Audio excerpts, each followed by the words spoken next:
दोस्तों आजकल एक न्यूज बहुत ही चर्चा में है और वो है बाबा रामदेव की और सुप्रीम कोर्ट की।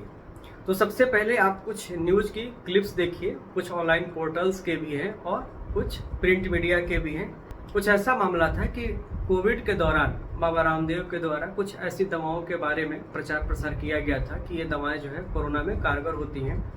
और बाबा रामदेव और आईएमए के बीच का विवाद जग जाहिर है। इन दोनों के बीच अक्सर टकराव की स्थिति बनी रहती है। तो ये पिछले कई सालों से चला आ रहा है। तो अभी पिछले कुछ सप्ताहों में हमने देखा होगा कि उसके लिए बाबा रामदेव और जो भी पतंजलि के जो अधिकारीगण थे उन्होंने माफीनामा दिया था, जिसको कि माननीय सुप्रीम कोर्ट ने स्वीकार नहीं किया और सबसे आजकल चर्चा का विषय यही है। तो कौन सा है वो एक्ट जिसको लेकर सबसे ज़्यादा जो है आजकल चर्चा तेज है, वो है DMR 1954 एक्ट, यानी कि ड्रग एंड मैजिक रेमेडीज 1954, जिसका कि पूरा नाम है the drugs and magic remedies objectionable advertisement act 1954, act number 21 of 1954। ये इसका पूरा नाम है, जिसको कि DMR एक्ट 1954 कहा जा रहा है। तो आज के इस वीडियो में हम आपको डिटेल में दिखाते हैं कि एक्चुअल में ये DMR एक्ट है क्या और क्यों चर्चा में है और इसमें क्या क्या ऐसी चीज़ें हैं जिसकी वजह से जो पतंजलि ग्रुप है उसको बार बार माफ़ी मांगना पड़ रहा है, और ये एक्ट जो है वास्तव में कितना आज के समय में उपयोगी है। तो यह एक्ट जिसका नाम है the drugs and magic remedies objectionable advertisement act 1954, act तो काफ़ी लंबा है। हम कुछ मेन पॉइंट्स की चर्चा करेंगे यहाँ पर। और इस पे जो डेट है इस एक्ट पे 30 अप्रैल 1954, यानी कि इसी दिन ये अस्तित्व में आया था, इसका नोटिफिकेशन हुआ था इस एक्ट का। इसमें जो थर्ड नंबर पॉइंट है इसमें है prohibition of advertisement of certain drugs for treatment of certain diseases and disorders, यानी कि कुछ ऐसे बीमारियां हैं, कुछ ऐसे रोग हैं जिनके इलाज के बारे में आप प्रचार प्रसार नहीं कर सकते। Subject to the provisions of this act, no person shall take any part in the publication of any advertisement referring to any drugs in terms which suggest or are calculated to lead to the use of that drug form। जो पहला इसमें है, बहुत सारे points हम आपको एक एक करके सारे पॉइंट्स शेयर करेंगे। जो पहला है the procurement of miscarriage in women और prevention of conception in women, the maintenance और improvement of the capacity of human beings for sexual pleasure, the correction of menstrual disorders in women. तो ये 3 points हैं जो women से related है। पहला prevention of conception, जो दूसरा है improvement of the capacity of human being for sexual pleasure, और जो थर्ड है correction of menstrual disorders in women. ये 3 पॉइंट्स हैं। इसके आगे है in respect of any disease, disorders or condition which requires timely treatment in consultation with registered medical practitioner or for which there are normally no accepted remedies। इसके बारे में जो है आप प्रचार नहीं कर सकते, यानी कि ऐसी बीमारियां एनी डिजीज डिसऑर्डर्स और कंडीशन, यानी कोई बीमारी हो या ऐसी कोई अवस्था हो जिसका कि टाइमली ट्रीटमेंट आवश्यक हो, which requires timely treatment in consultation, किसी RMP के द्वारा, यानी कि रजिस्टर्ड मेडिकल प्रैक्टिशनर के द्वारा, और जिसके बारे में कोई भी एक्सेप्टेड रेमेडीज न हो। तो ऐसे किसी मामले में आप जो है प्रचार प्रसार नहीं कर सकते। After consultation with the drugs and technical advisory board constituted under drugs and cosmetic act, if the central government considers necessary with such other persons having a special knowledge or practical experience in respect of Ayurvedic or Unani system of medicine as that government deems fit। Prohibition of, जो 4th number point है, prohibition of misleading advertisements relating to drugs। Subject to the provisions of this act, no person shall take any part in the publication of any advertisement relating to a drug if the advertisement contains any matter which directly or indirectly gives a false impression regarding the true character of the drug, makes a false claim for the drug, is otherwise false or misleading in any material particular। तो इसमें भी 3 points हैं, specially drugs related है। कोई भी ऐसा false impression जो drug के वास्तविक कैरेक्टर के अलग से अलग हो, तो दूसरा है makes a false claim for the drugs, यानी कि कोई ऐसी ड्रग हो जिसके बारे में आप बढ़ चढ़ के दावे कर रहे हैं कि वो ठीक कर सकती है किसी रोग को। और जो तीसरा है फॉल्स या मिसलीडिंग। तो ये तीन चीज़ें हैं, ड्रग्स रिलेटेड है, इसका प्रचार प्रसार नहीं कर सकते। Prohibition of advertisement of magic remedies for treatment of certain disease and disorders. No persons carrying on or purporting to carry on the profession of administering magic remedies shall take any part in the publication of any advertisement referring to any magic remedies, which directly or indirectly claims to be efficacious for any of the specified in section 3।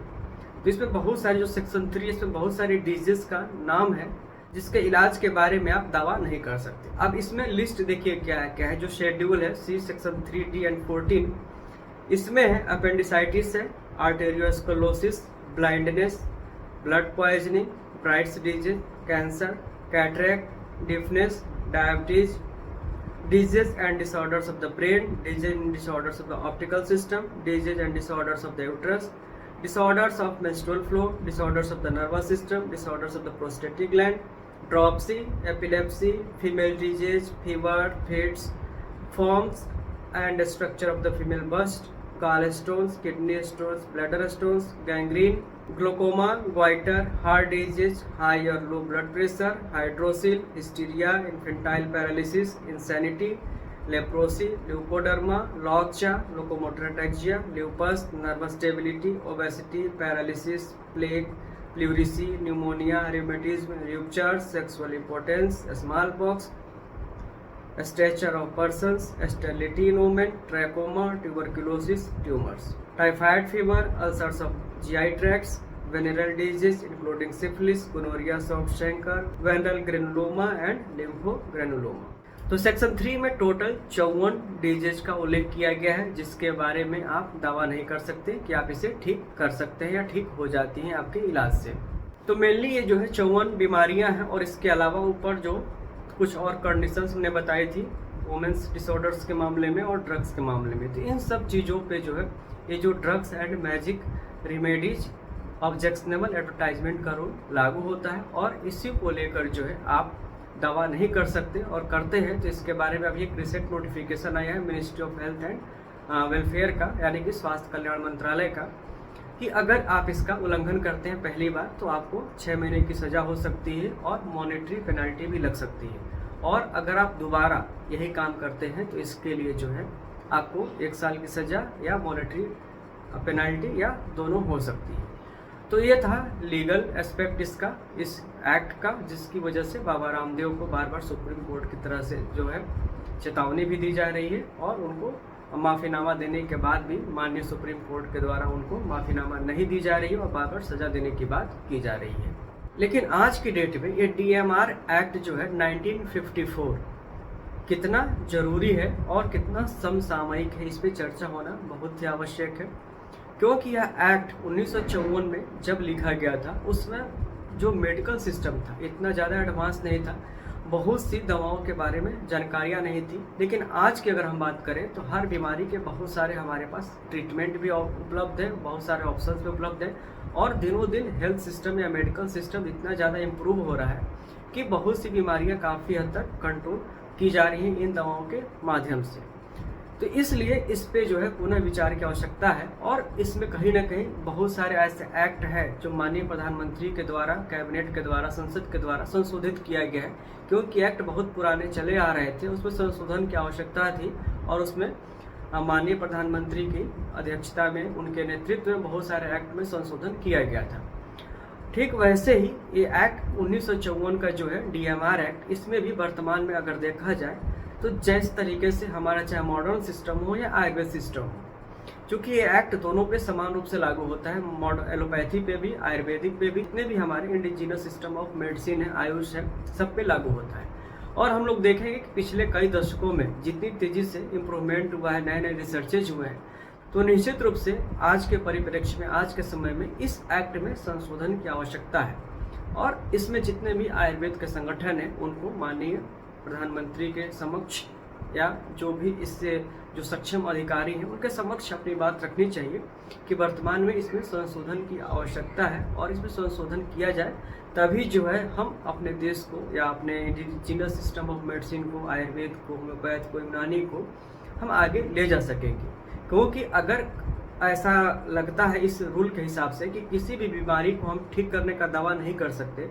और अगर कोई भी चिकित्सक, हमारे देश में एक से बड़े एक चिकित्सक है, बहुत से ऐसे आयुर्वेद के चिकित्सक हैं जिनको पद्मश्री जैसे बड़े बड़े पुरस्कार मिले हैं आयुर्वेद में विशेष योगदान के लिए, तो निश्चित रूप से जो पुरस्कार मिले हैं उनकी काबिलियत के लिए, उनकी क्षमता के लिए और आयुर्वेद के क्षेत्र में उनके किए गए अतुलनीय योगदान के लिए ही मिला है। और उन्होंने अपने स्तर पे बहुत बड़े बड़े काम किए हैं, बड़े बड़े रोगों को भी ठीक किया है, दुर्लभ रोगों तक उन्होंने ठीक किया है। तो निश्चित रूप से अगर वो लोगों को बताएंगे नहीं कि हमने इस बीमारी को ठीक किया, अलग अलग बीमारियों का नाम लेकर कि हमने अपने इलाज से, अपने रिसर्च से बीमारियों को ठीक किया है, तो फिर कैसे आयुर्वेद का या जो भी आयुष के जितने भी सिस्टम है उसका लाभ आम जनता तक पहुंचेगा। निश्चित रूप से इसमें सुधार की आवश्यकता है। और जब तक कोई भी वैद्य या कोई भी चिकित्सक अपने रिसर्च को अगर प्रमोट नहीं करेगा, प्रचार प्रसार नहीं करेगा, तो बाकी लोगों तक वो कैसे बात पहुंचेगी, बाकी लोग उस इलाज का या शोध का कैसे लाभ ले पाएंगे। तो निश्चित रूप से प्रचार प्रसार होगा, तभी रिसर्च का भी लाभ लोगों को मिलेगा।